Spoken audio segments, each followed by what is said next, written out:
In this episode of Scaling Postgres, we talk about DBMS of the year, better data migrations, idle connection impact, and security implementation guide. I'm Preston Jameson, and this is Scaling Postgres, episode 147.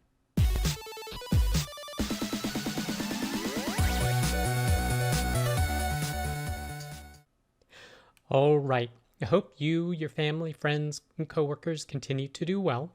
Our first piece of content is PostgreSQL is the DBMS of the year 2020. This is from dbengines.com, and they have ranked it based upon its gain in popularity for the last year.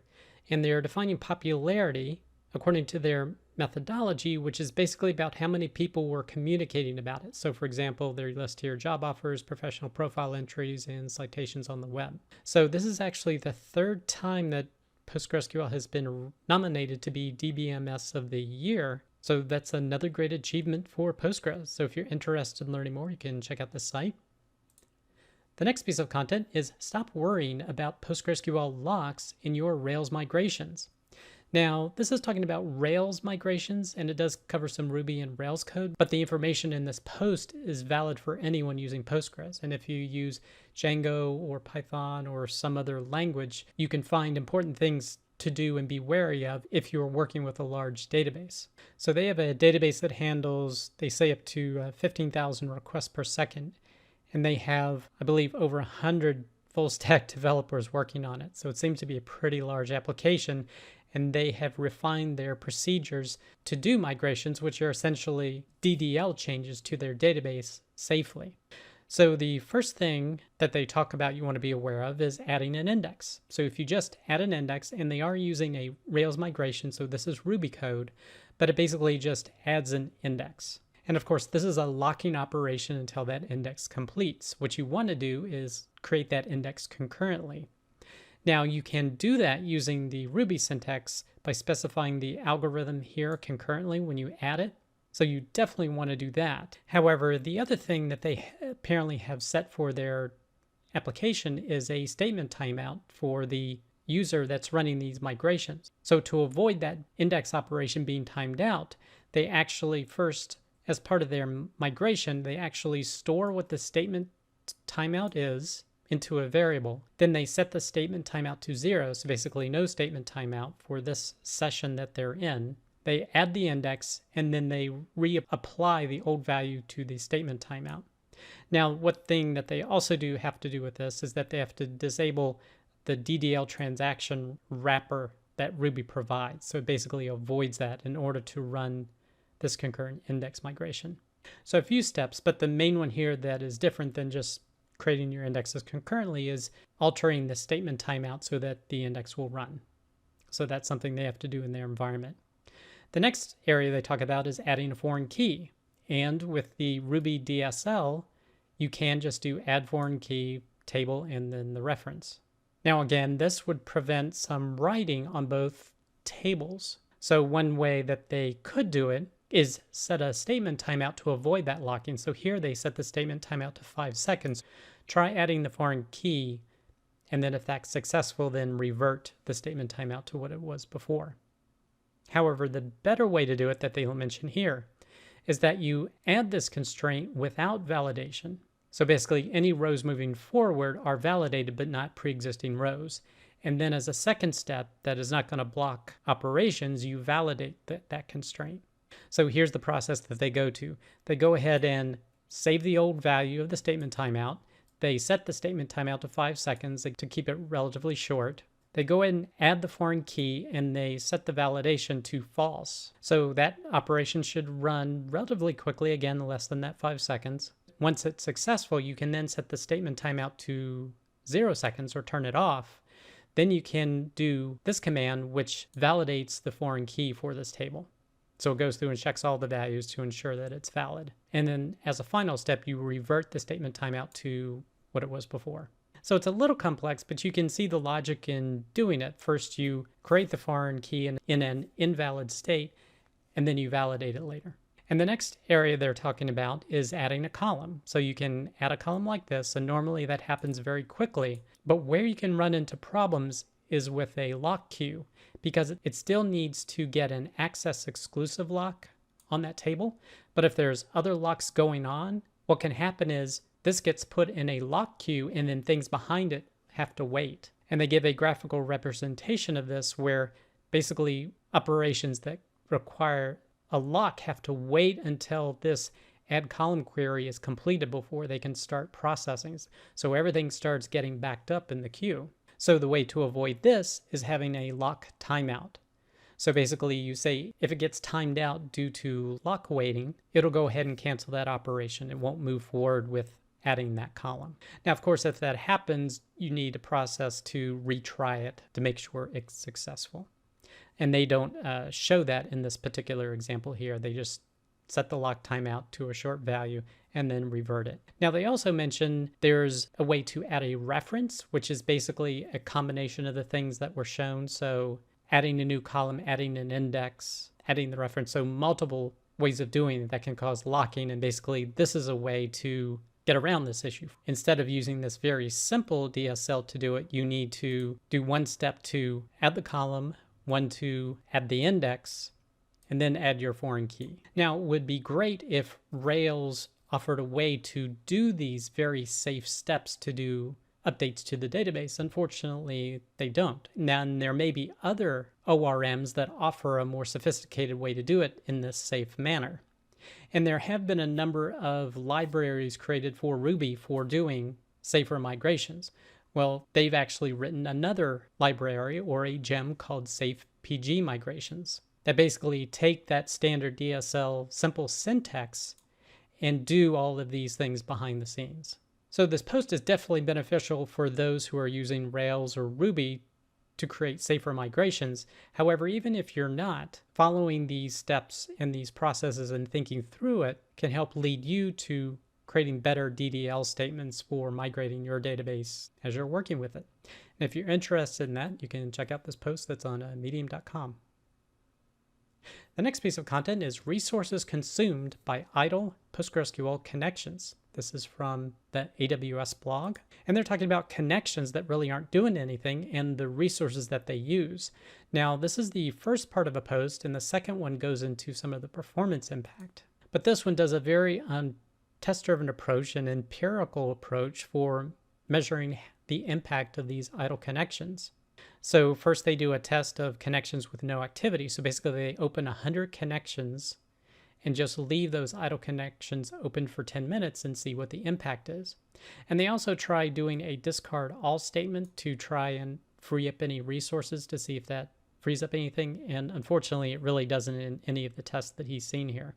So you can see the number of database connections going from 0 to 100 as tested, or maybe around 102 as tested. And you can see the freeable memory drops from about 5.27 to 5.12 gigabytes.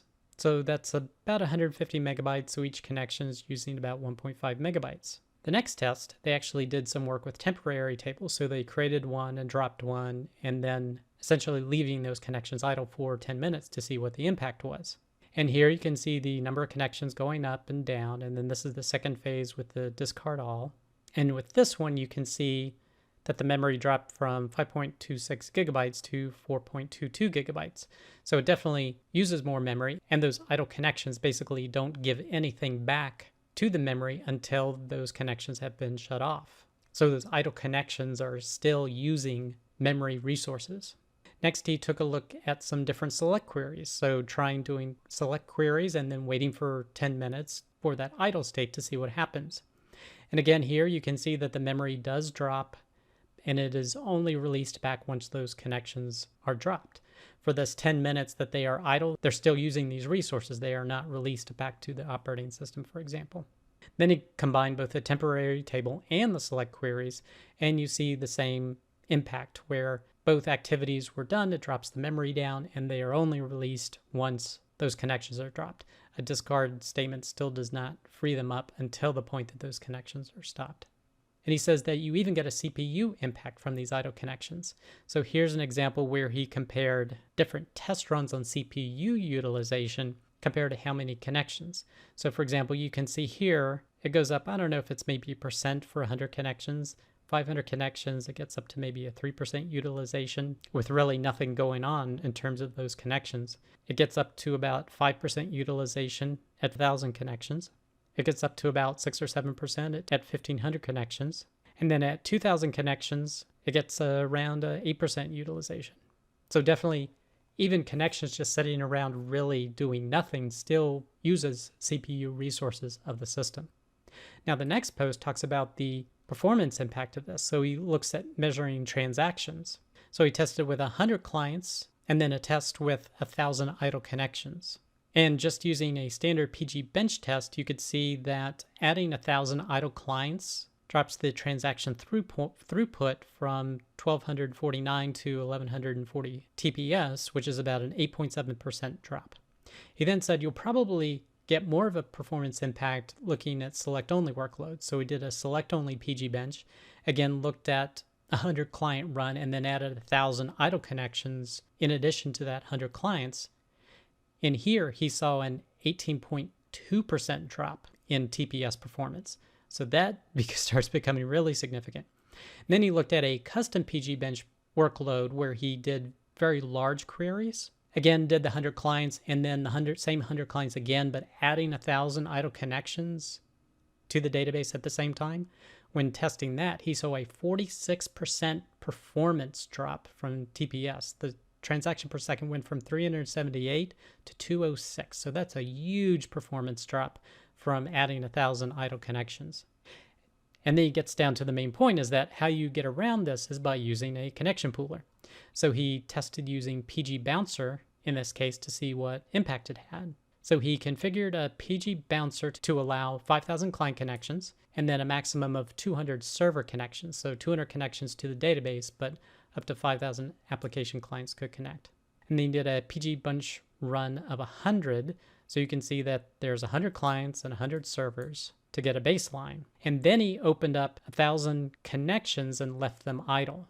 Now, just adding those 1,000 idle connections, it's not really using any server connections. And when he ran that 100 PG bench again, he got the exact same performance. So using PG Bouncer, adding 1,000 idle connections really didn't have an impact on the performance. It's the exact same transactions per second. So for example, you can see when he was doing that 100 PG bench run with 1,000 idle connections, you could see the 1,000 idle connections here under the client active, and 100 of them are the ones running PG bench, and they're using up the 100 active server connections. And again, that performance was identical whether you had 1,000 idle connections or not. So using a connection pooler definitely helps with your performance when you have a lot of idle connections. Then he tried an interesting thing is that the system he was using only had 2 virtual CPUs, and running 100 processes in parallel could result in a lot of context switching. So what he did is he tried dropping the number of connections down to 20, so the server-side connections down to 20, and ran his benchmark again. And this time he actually got an increase in throughput to 426 transactions per second compared to 377. So this is an interesting case is that you drop the number of server connections, but you increase the level of performance because you're getting less context switching with 2 virtual CPUs trying to handle 100 connections at once. When they can only handle 20 connections per one, they become much more efficient and can give you a better transaction throughput. So definitely something to keep in mind that he mentions here is that sometimes you think just adding connections will give you more performance. Not necessarily. And then they close out the post talking about a tool available in AWS, which is RDS Proxy, which is essentially a tool like a PG pool that you can work with. So definitely interesting insights and a lot of tests with regard to connections. So if you want to learn more about this, I highly encourage you to check out these 2 blog posts. The next piece of content is announcing the Crunchy Data PostgreSQL Security Technical Implementation Guide. Now, this was first released in 2017 in conjunction with working with the United States Defense Information Systems Agency, and they've come out with a new version as of, I think, November of 2020. So here's the link to the Security Technical Implementation Guide that you can use to help secure your PostgreSQL installations. So if you want to learn more about this and get a link to the guide, go ahead and check out this post from crunchydata.com. The next piece of content, also security related, is PostgreSQL database security, what you need to know. Now, this is a very short post, but it says it's going to be the start of a larger series. So this is kind of the 50,000 foot view of it. And they basically broken down security into these 6 areas. And more specifically, what Postgres deals with is regard to the authentication, identifying who is allowed to access the database, authorization, what they have authorization to see, and then accounting for logging who's accessed what data, etc. And they go and break throughout the different features that are available within Postgres to handle that authentication, that authorization, as well as accounting steps. So if you're interested in this post, go ahead and check it out from percona.com. The next piece of content is how to limit rows to at most n per category, fix. So this is with reference to a post that was posted on DEPESZ.com, where he limited the number of addresses that were allowed to a user. And someone had made note that with a race condition or multiple people adding addresses at once, you could actually overrun his previous implementation, because his implementation just did a query to find out how many were there. And if it already had 3 in it, then it would just raise this exception. But if you had the case where there's transactions going on or things are happening in a concurrent fashion, you could easily overrun this and had 5 or 6 or whatever. So what you do to avoid that is you introduce locking. Now, the first implementation he did a for update lock, which essentially locks this individual row, but that locks it for everything going on. So you may not necessarily want to do that because, again, you can, like we mentioned earlier, get stuck in a lock queue and have things locking behind it. So you may not necessarily want to do that. The implementation he ultimately decided on is using an advisory lock. So I would say this is only this specific purpose. So it's kind of considered an application level lock. Even though it is at the database level, it's used a lot in application development. So here you have a specific type of lock for this check address feature. So it does apply this lock with reference to that user ID that's being used. Then it does the count, and if the count is 3 or more, then don't do the insert, just raise this exception listed here. So if you're interested in that, you can check out this blog post.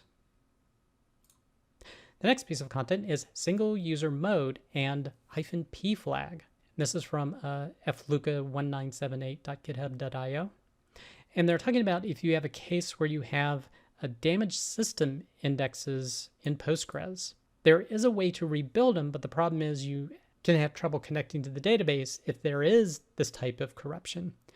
And the solution is that you start the cluster in single user only mode, and he has a link of how to do that here. And then you can start a background process ignoring the system indexes here, and then run the command reindex system, the database that is having issues.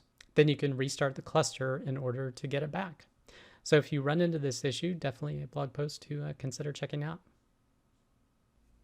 The next piece of content is using R in Postgres for logistic regression modeling. This is from crunchydata.com, and this is another post in the series talking about doing data science with wildfires in California. And they're at the point where you're actually getting to do the logistical regression. Now, for that purpose, they're actually going to be using an extension called PLR, where they made R into a procedural language within Postgres. So basically, you can install this extension, and then it can read R. So they built the model in R, and then they can create a function within Postgres to run this model and process the data that already exists in Postgres. So if you're interested in learning more about this, you can check out this post from crunchydata.com. The next piece of content is improved OpenStreetMap data structure in PostGIS. This is from Rust-Proof Labs. They're talking about some of the enhancements that were recently made to the OpenStreetMap data, where they're allowing a more flexible output, and some of the enhancements that have been made to the general data structure. So for example, some of the opinions or additions that were added to it is that every table has a primary key, more columns get not null, prefer proper columns over JSON-B, and prefer JSON-B over HStore. In other words, as he says, also known as goodbye HStore. Units cleaned and matching OpenStreetMap default units, and conversion to other units should happen in generated columns, views, and even materialized views. So if you're interested in learning more about this improved data structures, go ahead and check out this post. And the last piece of content is the PostgreSQL Person of the Week is Amit Langote. So if you're interested in learning more about Amit and his contributions to Postgres, definitely check out this blog post. That does it for this episode of Scaling Postgres. You can get links to all the content mentioned in the show notes. Be sure to head over to scalingpostgres.com where you can sign up to receive weekly notifications of each episode, or you can subscribe via YouTube or iTunes.